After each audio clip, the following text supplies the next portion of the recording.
आज की कहानी, सम्मान और स्वाभिमान। एक छोटे से गांव में रामू नाम का एक गरीब किसान रहता था।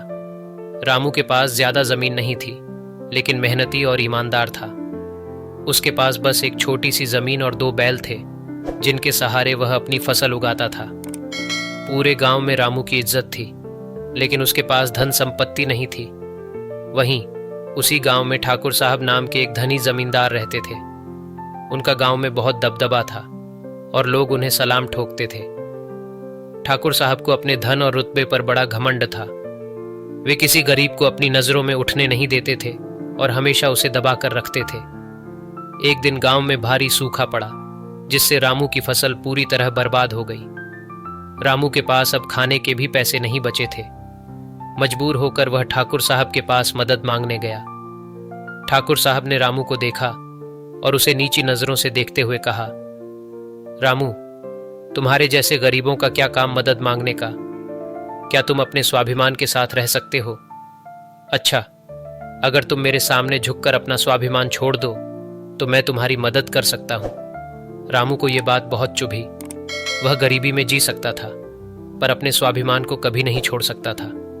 उसने ठाकुर साहब की बातों का जवाब देते हुए कहा, ठाकुर साहब, आप बड़े हैं, धनवान हैं, लेकिन मैं अपना सम्मान और स्वाभिमान किसी भी कीमत पर नहीं बेच सकता।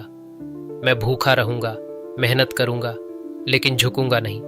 रामू बिना कुछ लिए ठाकुर के घर से वापस लौट आया। वह भूखा प्यासा फिर भी अपने स्वाभिमान के साथ घर पहुंचा।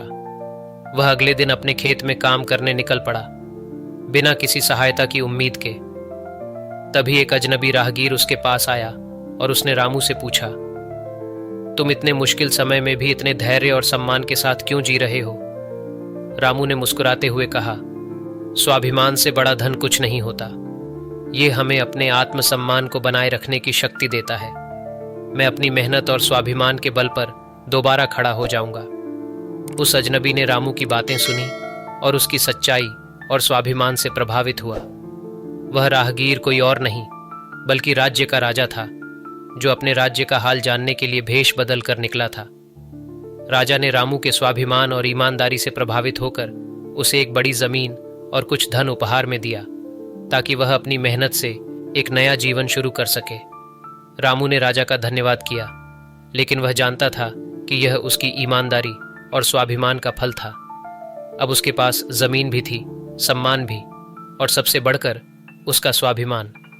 कहानी से हमें यह सीख मिलती है कि सम्मान और स्वाभिमान ही इंसान का असली धन होता है, और जो व्यक्ति अपने स्वाभिमान को बनाए रखता है, उसे दुनिया की कोई भी ताकत झुका नहीं सकती।